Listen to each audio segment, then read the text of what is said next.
Hi there, welcome to Cosmic Soul Alignment. And today's episode dives into a story of feminine power reclaimed, pain alchemized, and truth remembered.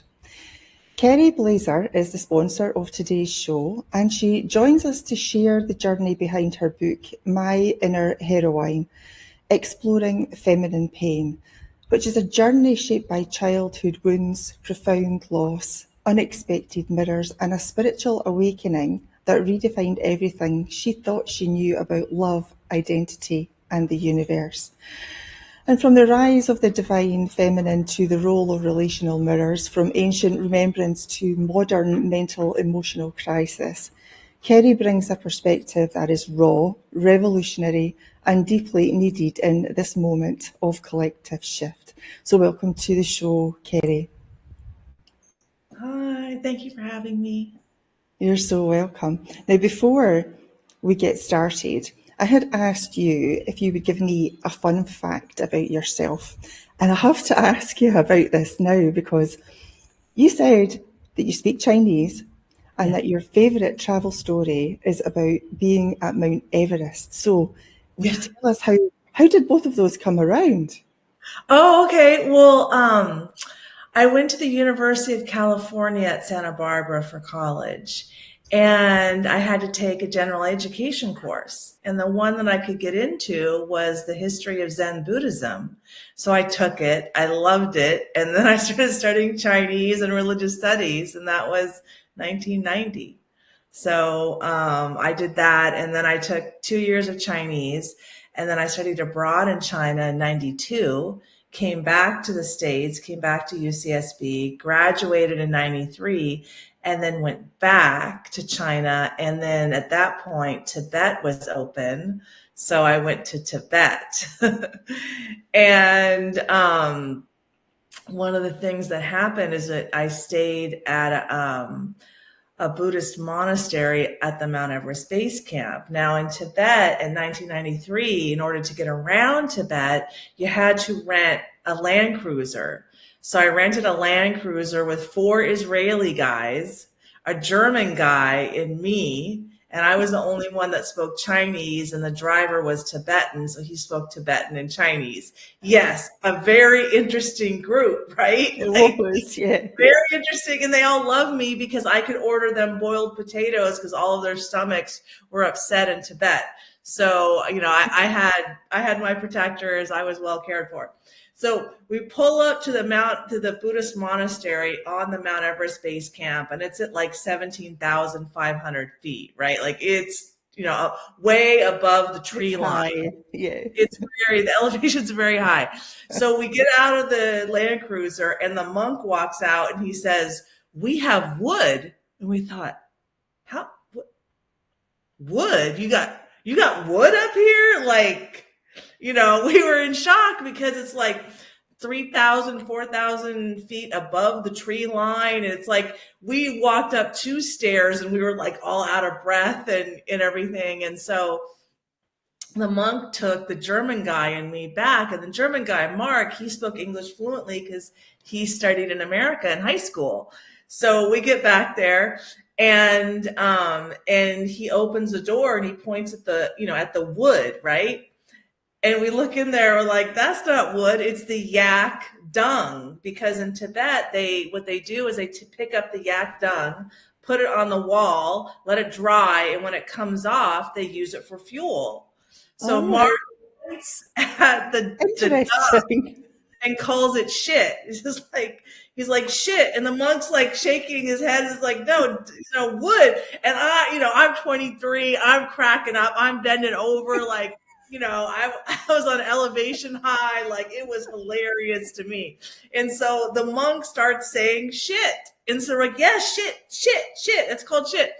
So you can imagine the next group of travelers that come up to the Mount Everest base camp, Buddhist monastery, once in a lifetime spiritual experience. And the monk walks out and says, "We have shit." Oh, wow, there you go.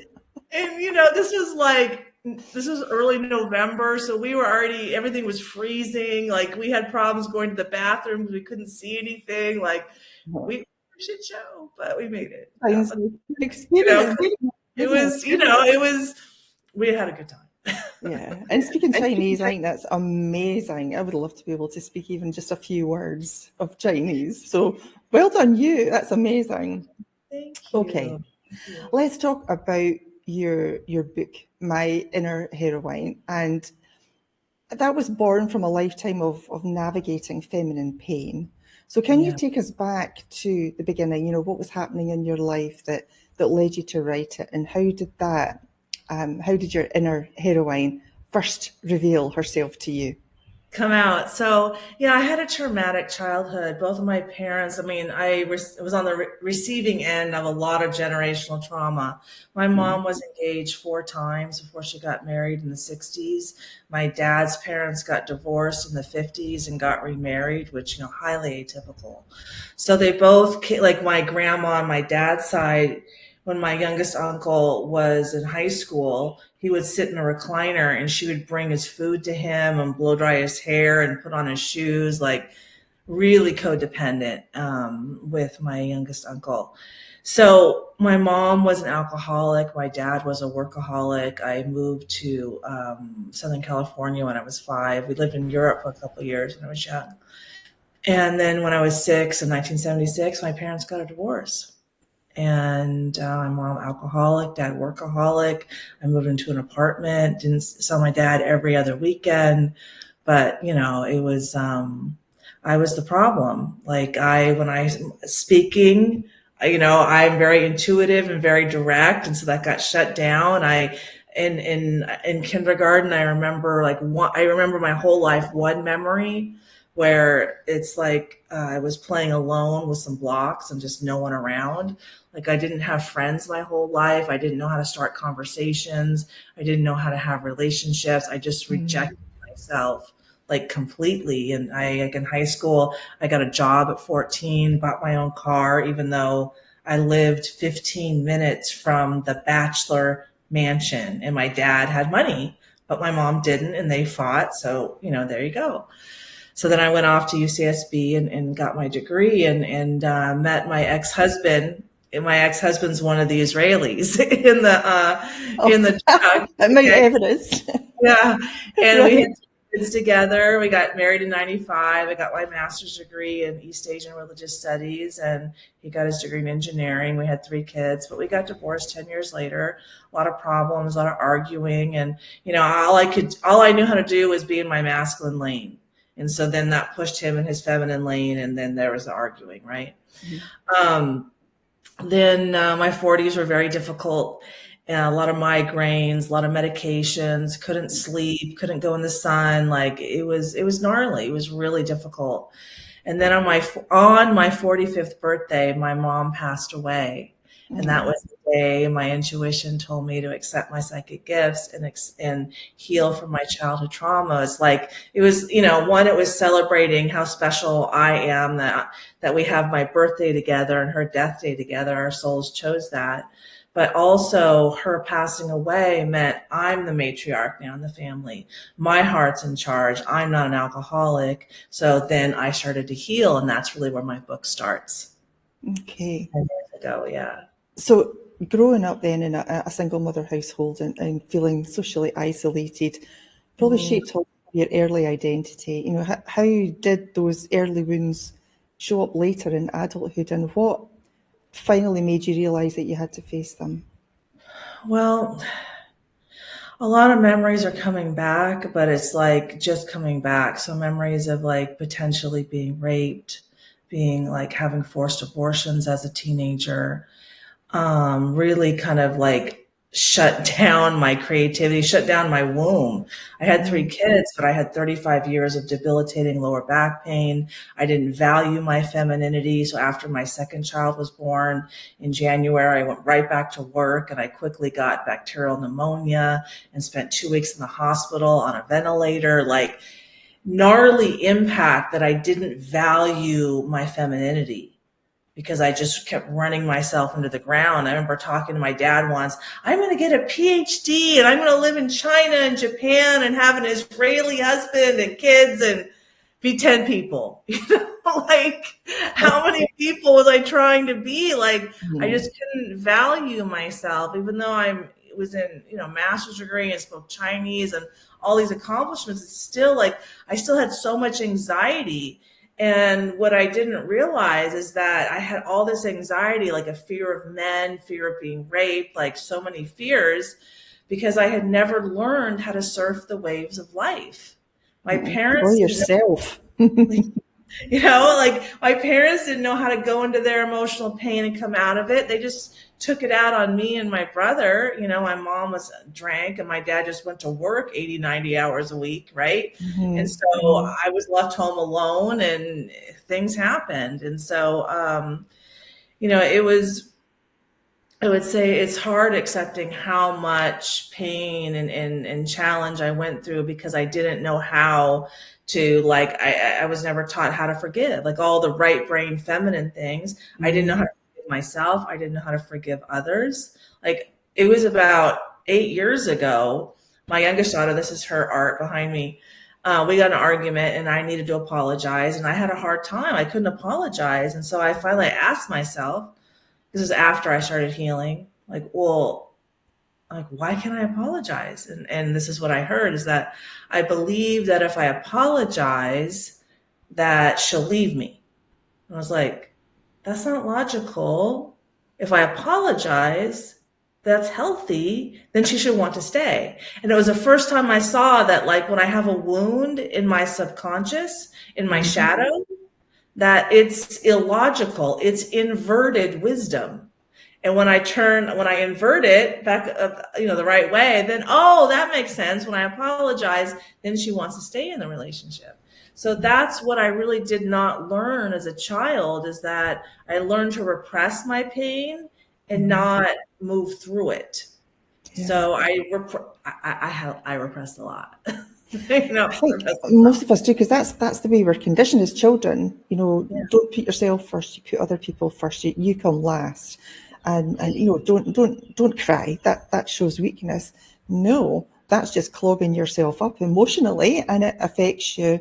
Well, everything affects you physically at the end of the day, doesn't it? So you've got your physical, and we don't. All we do is we go to the doctor and get given tablets. We don't think about it as an emotional problem or a mental problem. So Mhm. it's amazing that you found that out yourself. That's good because a lot of people don't understand that. Yeah, I mean, now, like, I'm in America, right? So my accent. Yeah. So in the American cancer centers, they do a lot of research on what causes cancer, and they found that 7 of the 9 causes were emotional pain, Yeah. people pleasing, just putting other people's first, not facing Yeah. your fears, repressing things, like not caring for self, not engaging in a healthy diet or exercise Mhm. or, mental health. And so, yeah, I mean, we're really running ourselves into the ground. I mean, modernity, in a lot of ways, the Industrial Revolution, we put money and convenience before health and well Oh yeah, being. we And do. this is where we're at. But luckily for us, now's the time for self healing. Mhm. And, some healthy boundaries are being drawn around the world. And that's what we need, are healthy boundaries with self. And our external reality is shows our internal reality and how we feel about ourselves. So we don't have any boundaries. We just give ourselves away and give and give. And then we don't have anything left. And, Mhm. we have challenge like we're having now. But, we're figuring out our stuff. Yeah, and we get totally depleted, don't it? We just don't understand that really to thrive, we have to nurture ourselves first. We can Yeah. nurture others, yes, but we've got to start taking care for us. I'm finding that out a lot Yeah. lately. It's like, why didn't I Yeah. think about that a long time ago? Yeah, a lot. I mean, that was my problem. And so I had to learn how to move through my emotional pain and have, like, what I call the love hierarchy, is something that came out of me through my healing work. Is, self-love has to come first. And by self-love, I mean, make time to surrender to your emotional pain, have a Mhm. gratitude practice, your diet or exercise, not, oh, I'm going to go lay on the beach all day long. Okay, maybe sometimes, but I hope you know what I mean about self-love is that when we fill our own cup of love first, and the overflow is what we have to give to others. Because Mhm. most people, including myself, I poured from what was on the inside, and then I didn't have enough for me. Yeah. And then I put other people first. So when I realized, I'm like, oh, the love hierarchy is self-love, spouse love, child love, family love, community love. Like, I'm putting community love before self-love. And all of our young people are encouraged to do that. Like, how many young people are on protests? Like, Mhm. those kids don't even know how to love themselves. How are they going to Mhm. solve the world's problems? So now we have them put in the community and putting themselves at risk of getting arrested and all of these Yeah. beliefs. And they don't even know how to love themselves. Like, they haven't even bought a house yet. No, You and they're so know, angry. They're carrying so much anger that's just been, multiplied in the community that they're finding themselves in. Mhm. and then we're telling them that's their job. Like, what?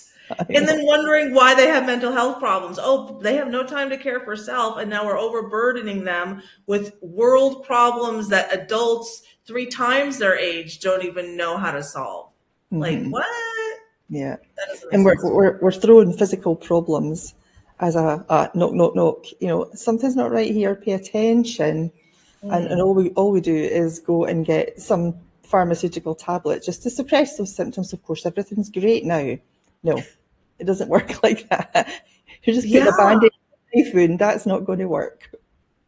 I mean, I had that problem. My only solution in my 40s before I started healing was like trazodone and Klonopin and Soma, and Wow. I used that to attempt suicide. I mean, that's really where my book starts. Is like I have a couple paragraphs about my mom, and then I go quickly to my suicide attempt, and then my recovery in the hospital. And that's really, I mean, I came back like Kerry 2.0.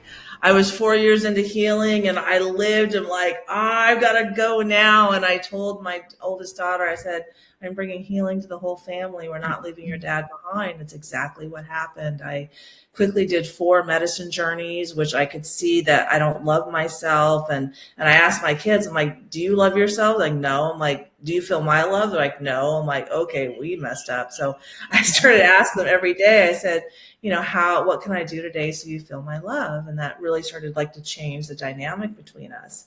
But Hmm. when things really got started is when I started attracting the men into my life, and they started mirroring my wounds back to me. And that's really when things started, heating up. Well, we'll talk about that in a minute. Yeah. I've put the information for your book. You'll either find the link underneath the video, or you can use the QR code. It'll take you right there, for Kerry's book. And it's a great book, by the way. I would suggest that you read that if there's any kind of pain or trauma going on in your life. It's amazing what you've written there, Kerry.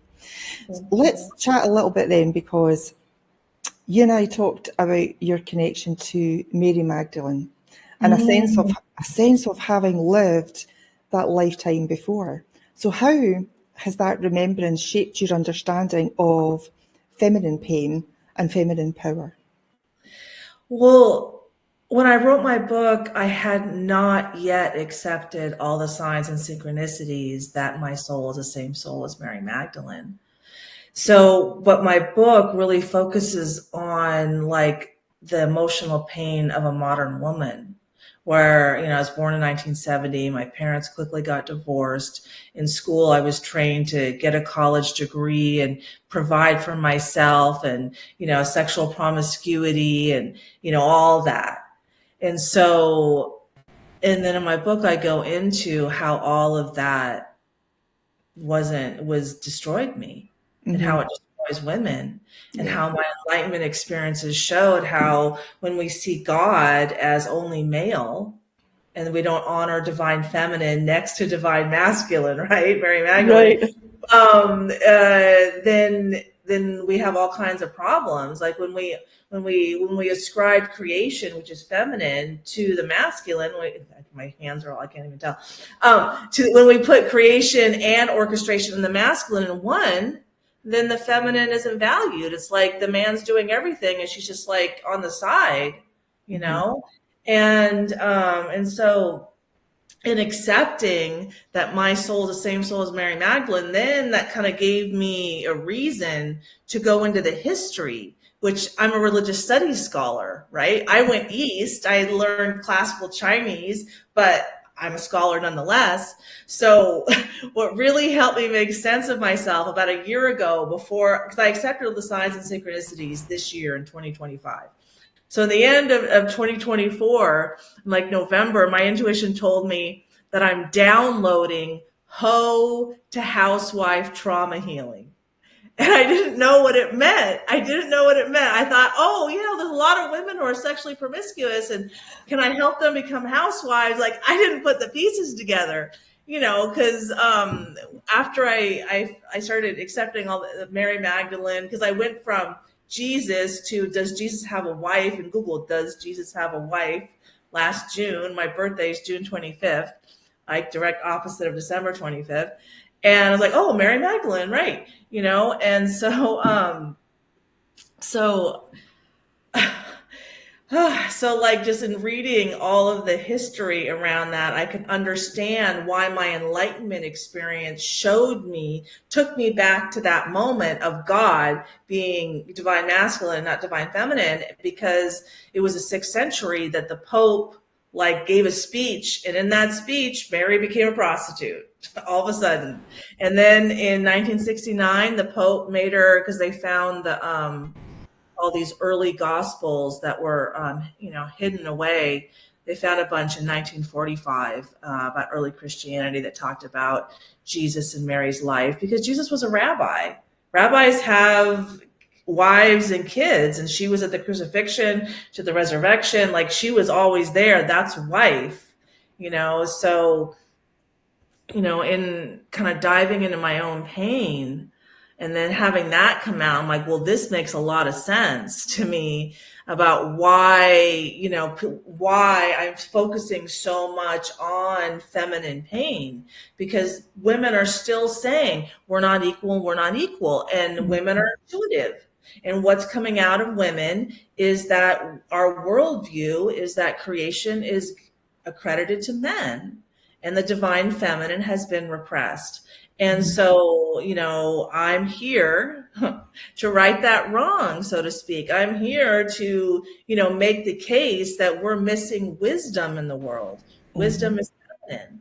If we have a wise queen and a knowledgeable king, I mean, that's like a power couple like none other. Yeah. Mm-hmm. And so I'm hoping that, now is a time of self-healing that started in 2012. And self-love creates heaven on earth. So, I'm here to share that message, but I just started sharing because all this just happened. Yeah. Well, I hope your book is super successful, because I totally understand what you're saying and I 100% agree with it. Yes, 100%. Second coming. I know we talked about the second coming. So many people imagine that as something external, but I think you see it as a rise in the collective feminine. So how do you define that awakening, and then and what signs do you see, if any, that it's happening now? So, okay. So in September of this year of 2025, mid-September, I started making videos about being the same soul as Mary Magdalene. And around that time, I saw a lot of prophecies that the Messiah is coming in 2025 around the Jewish New Year, Rosh Hashanah, which was September 23rd, 2025. And so that was a Tuesday. And I'm kind of looking around going, oh, is it? And then that Friday, I mean, that Wednesday, I woke up in the morning at like 1 a.m. and I immediately accepted that my soul is Sophia. And who is Sophia? Sophia is divine feminine, opposite Christ, divine masculine. Sophia being wisdom, Christ being knowledge. And then within a minute, there was a thunder and lightning storm, like the only one in a few months in Ventura, California. Like, all of it just hit for 15 minutes and then it was just gone, because divine feminine, I mean, that's the weather. That's Gaia. That's, and I live on the Pacific Rim. Like, okay. a little scary, but okay.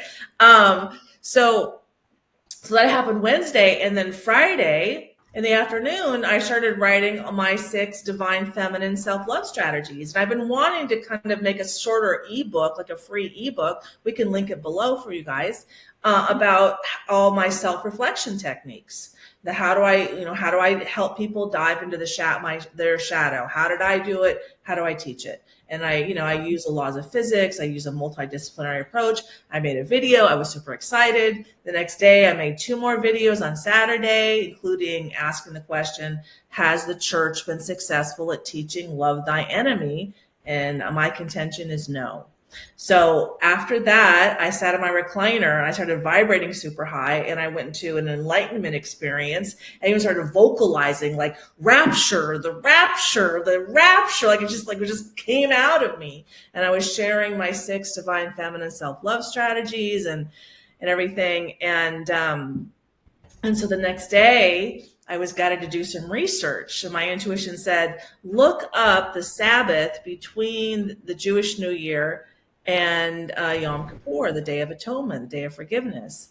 And I'm like, oh, okay. So I looked it up. That's Shabbat Shuvah. That's the Sabbath of return. So the Sabbath is the day of return, the day of surrender. It's the feminine time, right? And remember that Jesus was crucified in front of Mary on the Sabbath, the feminine time.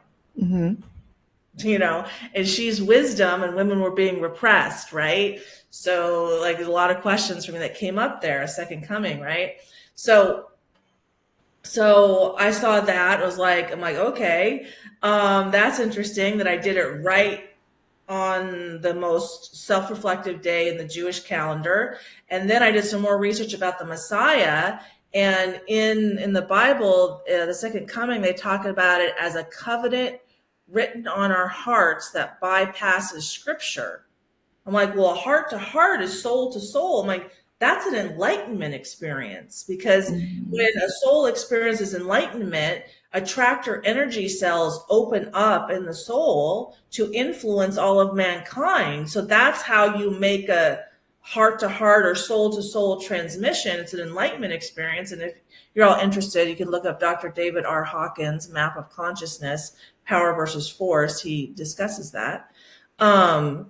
And I was like, oh, so Mary Magdalene, so I'm divine feminine. And so then all these questions started to come out, my wisdom of peace plan that I have about, why, we attract what we are. So if you're attracting a lot of hate, which Jews definitely do, that shows a lot of self-hate.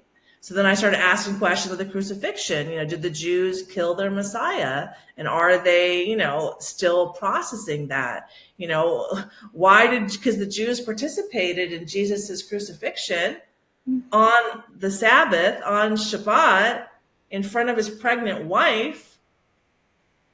Like, there's just a lot of questions that came up about, collective pain and the second coming and what is the second coming. And the way I see it is that the second coming is teaching us that self-love creates heaven on earth.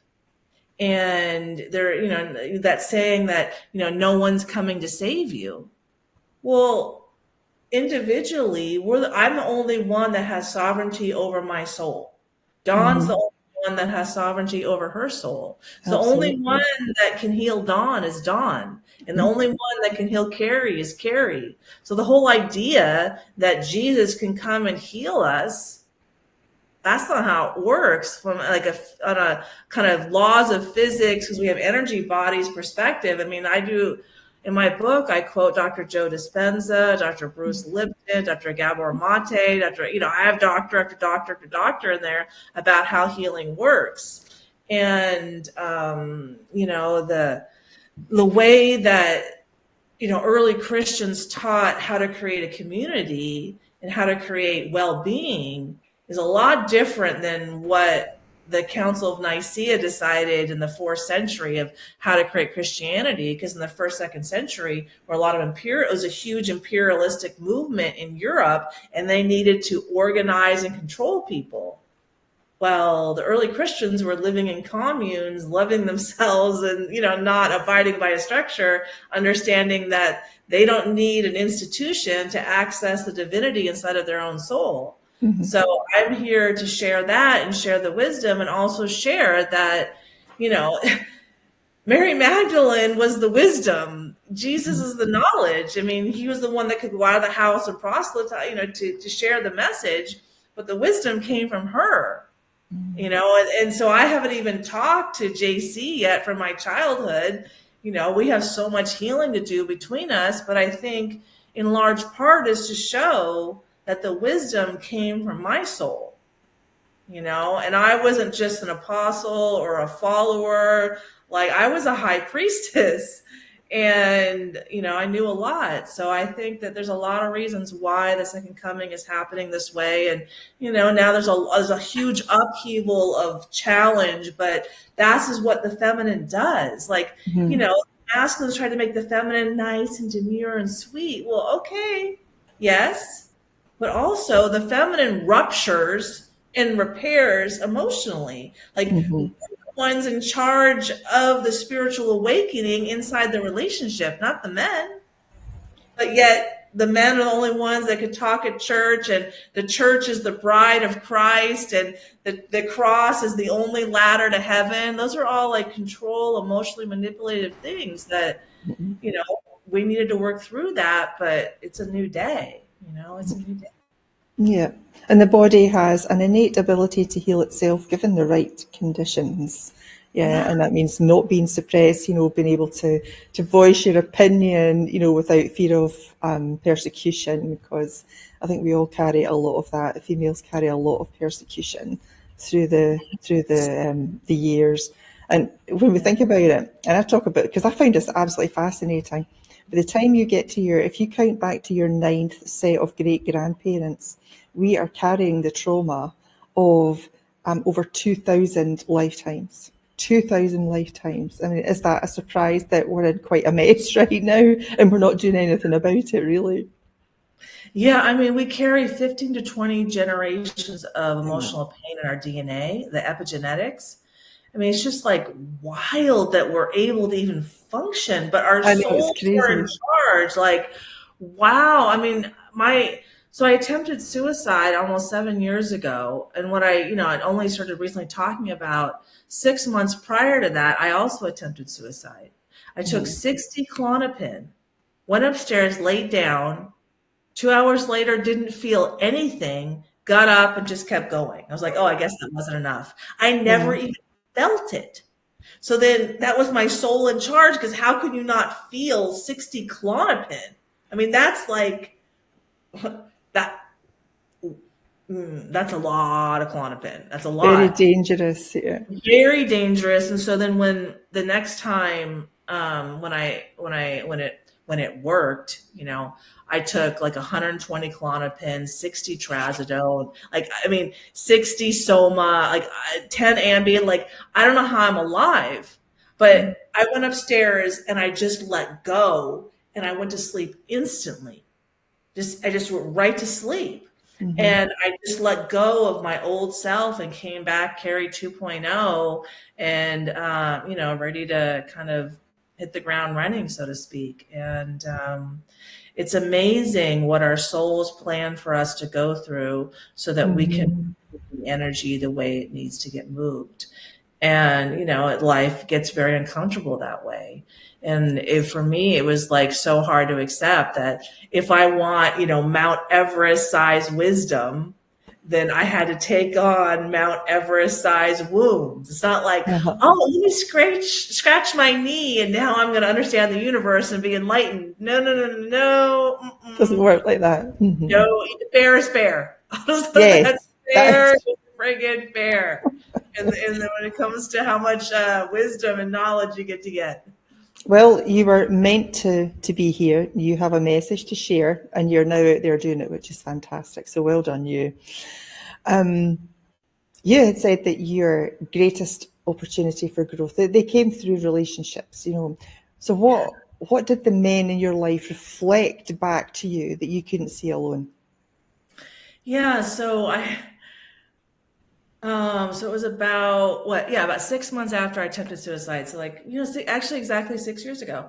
My intuition said, you should try hot yoga. I'm like, hot yoga, what? And then I went like, oh, I really liked it. So I went to yoga and they told me which class to go to and where to sit. And the guy sitting right behind me in my book, I call them my heroes because they mirrored my wounds back to me for healing purposes. And then they are like how I got to practice with my shamanic gifts. They were my like healing, practice guides. The first one, Tim in the book, during our first longer conversation on December 30th, 2020, he's Jewish, speaks Hebrew, and we spoke Hebrew. He was speaking about Israel, about kibbutz, and I jumped in the conversation. We quickly started speaking Hebrew, and because I engaged my womb, because there's a vagus nerve between your womb and your throat, right? So I engaged it successfully, and my lower back pain went away like that. Oh, wow. It was crazy. But then that was me though. What for a while I'm like, he do it? How did that? What? I didn't give myself credit. I didn't understand that it was finally in that moment where I changed the energy in my womb from self-hate to self-love. And Mm-hmm. now the love was in there. I was like, oh, okay, because I finished the whole class. It never hurt. That would never happen. I talked to Tim after the class, I'm like, wow, oh my gosh. I couldn't believe it. So after that, we started talking a lot. And I'm like, he's not asking me out. know? We're flirting all the time. He stares at me, but he's not asking me out. And I was afraid of him sexually.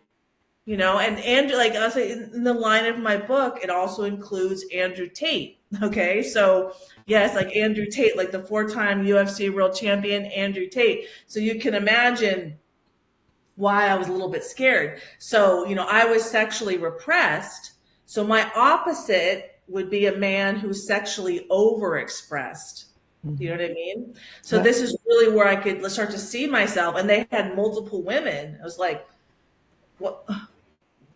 What? I'm a pretty woman. Like I am pretty enough. But, that wasn't the thing. I attract men with a highly avoided attachment style with a likely sex addiction because Mm-hmm. I'm the opposite of that. And then we naturally trigger each other. So by the end of that year, I mean, my shamanic gifts had come out. I was giving intuitive messages. I was healing his dad. He was in perfect shape. He went from like 15 pounds overweight to like stacked, looking great. He wasn't taking any crap from any of the other women in his life anymore. And I was like, oh, okay, I guess I know what I'm doing, And so that was really helpful for me. It was helpful for me to see myself. What am I capable of? And where do I need to improve? Like I didn't know how to communicate. So I attract men who don't know how to listen. And because why? I don't know how to communicate. So in that environment, we both have a lot to learn, you know? And so then he left yoga. And the next guy was Justin Waller, Andrew Tate's best friend. And now he's 16 years younger than me. And that was the first time inside that relationship because he's so accomplished. Now, granted, he has his challenges, right? But you know how hard his life was. His mother is on YouTube talking crap about him, giving out her phone number so people can call her and talk more crap about her son. Oh, goodness. So just like, even though he's a multimillionaire and super successful, that's the kind of childhood that he came from. So, but with him, I felt like the first time that I admired a man. I was like, oh, I like this. This feels good to admire a man. Like, I didn't know what that felt like. And I was 52 years old. It's like a feminine need to admire your man. Like I was like, it felt so amazing. And then the two men after that, talk about admire, were two decorated fire academy instructors. And I Mm-hmm. was exhausted. Like the first one, I teased him one time. I was like, when I dialed spiritual 911, like when I prayed for help, right? A decorated fire engineer who teaches urban search and rescue showed up. because that's how, like, I was losing hair, I was exhausted, I was tired, and I also teased him. I told him one time that his soul, I mean, it was true, his soul told me to tease him that I'm better at urban search and rescue than him because I located Andrew Tate from my couch. Because I was just DMing Justin. So, we were teasing. But then I got an opportunity to learn about firefighters and the mental health crisis and everything. And again, I had opportunities to help him heal, like, just this beautiful opportunity with him. I call him Pat in the book, and he's like 6'4", looks like Superman, like perfect body. And I never went on a date with any of these guys. Like, my intuition is like, get the car, get the car, get the car. No date for you. Like, and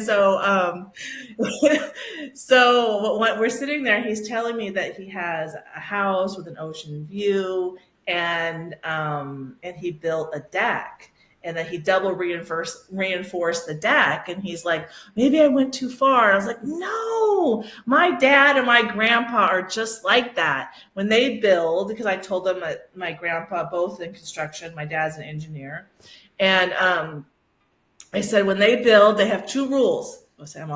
Two rules. One, they have to do it themselves. And two, it has to be perfect. So they're just like you. And my energy just immediately submitted, and his masculinity just lit up. Like, I have never, like, my head went like parallel to the ground because I just surrendered so much, and he just lit up so much. I'm like, I can do that. I can, what? But that's healthy femininity. When anytime that someone gives a compliment and the person internalize it, they have a glow up, right? Yeah. If someone spreads negativity and I internalize it, I have a glow down, Yeah. And so it's really up to us, up to our souls, what we internalize and what we don't. So now, I don't internalize other people's negativity. And when I have a challenge, I take things over the finish line. I finish things.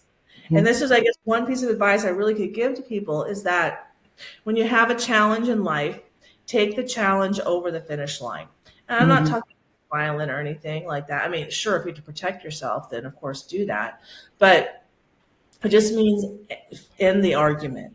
Because if you leave it open, then your soul will bring that challenge back around. Right back to you. It's going to keep, it's a boomerang. You just you don't finish it, you throw it out, and it's going to come back like a boomerang. And then you're going to be spending more time on that lesson when you could have, learned your lesson and moved on to your next lesson. And you're always learning a lesson. You're never like, am I done? No, there's no done. There's just, you're never baked. You can never say stick a fork in me and have it be true because you're never cooked. There's always another lesson. Another layer coming up. Yeah, that's right. Always is. I never get a break. I never get a break. And I'm the same soul as Mary Magdalene. And so, and if I'm not getting a break, then you guys probably aren't getting one either. I'm just saying. And the only way is through, because if you don't go through it and you don't embody it, it's just going to keep coming around. Like you said, there's this boomerang, keep coming back round until you learn it, until you embody it and experience it. Yeah, I'm finding that out too. And I think that's true with relationships. That's why relationships are so valuable. If you're attracting in similar people, like I kept attracting in men with multiple women. And finally, with a second fire academy instructor, he was married. Okay. But that was when I finally I saw in my subconscious in my shadow, that I had a wound that I'm replaceable. So that is how my soul worked out to show me that wound that I am replaceable. It's like, oh, okay. Which obviously no one is replaceable, right? But I'm Mary Magdalene's soul, right? And I took on the wounds just like everybody else. So this is one way that, Jason, he's head of global security at GoDaddy. He and we're people just like everybody else. We're souls just like everybody else. This is our job on the planet.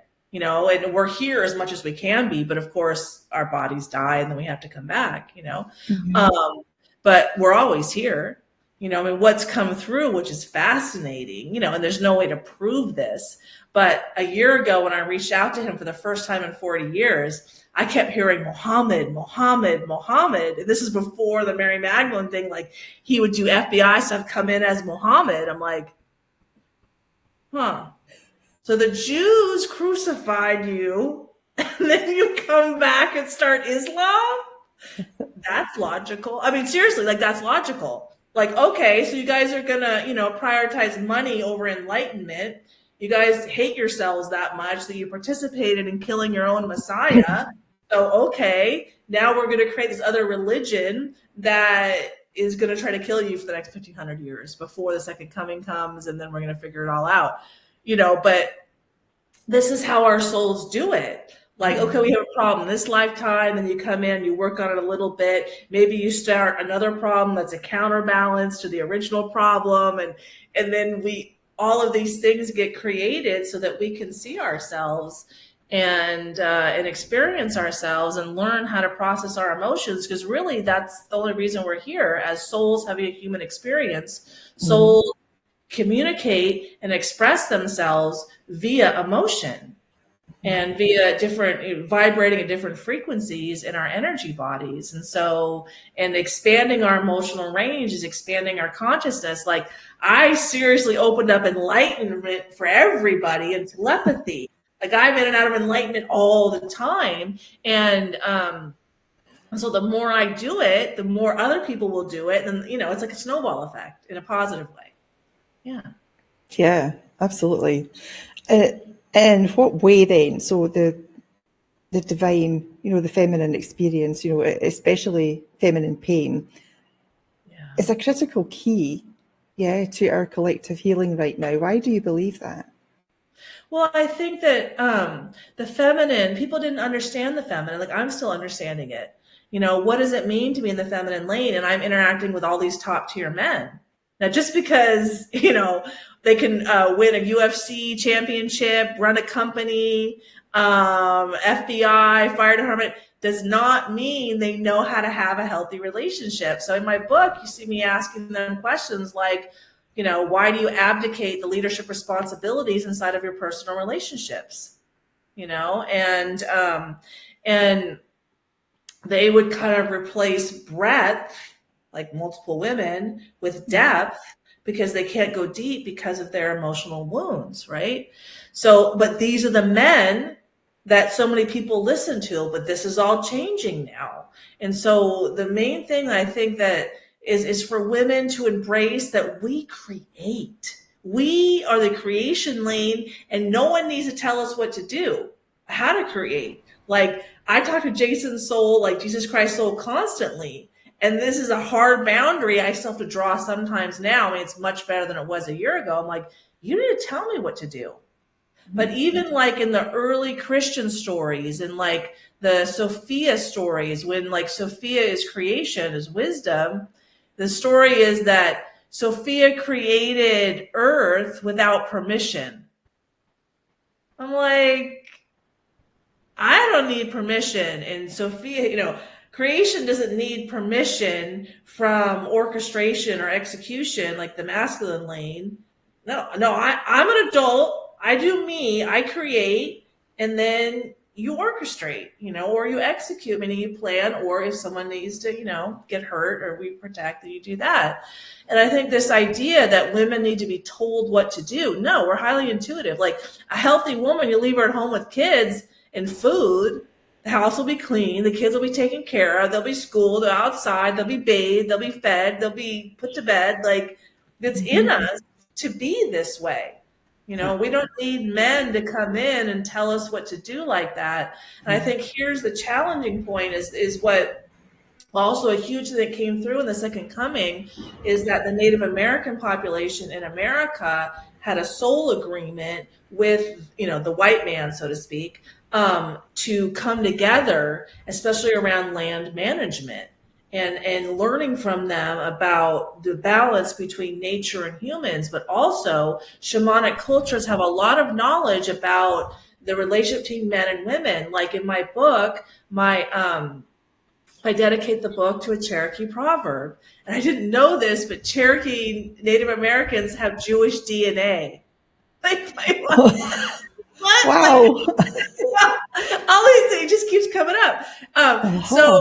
But this is the proverb. It says that a woman's highest calling is to connect a man to his soul so he can unite with source. And a man's highest calling is to protect a woman so she can walk the earth unharmed. Like they really understand masculine and feminine balance. Like I saw a video, it says men don't hold space for women. No, they're present.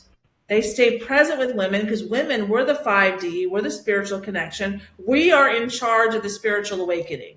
It's the emotional expansion, right? Men are Excuse in me. charge of providing and protecting, and then they benefit from the spiritual awakening that we do. And that's teamwork. That's how they work together.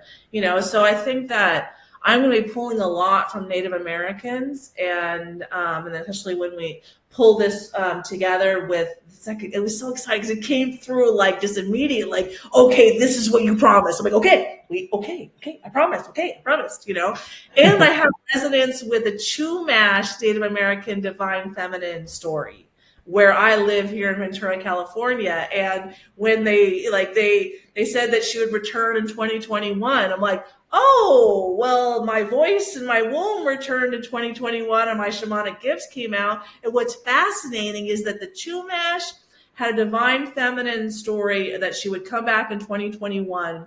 And there's one prophecy for Mary Magdalene to return. And when is it? 2021. And that's the year I started hearing that I'm on the Jesus Council. I'm on a mission from God, like the Blues Brothers. See, like I went to high school in the 80s. So Jason was the, student body president, and he would organize toga parties. So I have a picture of me in toga and then the yearbook of him and his toga, like that was from the same day. And so then I was like, I know, like, his soul's teasing me because that was, a big deal when we were in high school. Well, it's got to be him. How could it not be him? So, yeah. There you go. Oh my God, well, we're all out of time, Kerry. That just flew by, didn't it? That was an amazing conversation and some fantastic information that you've given us. So thank you for being an incredible guest and for sharing your powerful journey with us today. And thanks everyone for watching. And if you'd like to go deeper into Kerry's story, you'll see that her book, My Inner Heroine, is available. The link is in the description, or you can simply scan the QR code that was on your screen. So thank you so much for joining us. I will see you in the next episode of Cosmic Soul Alignment. Thank you, Kerry. Lots of love to you. Thank you. Bye.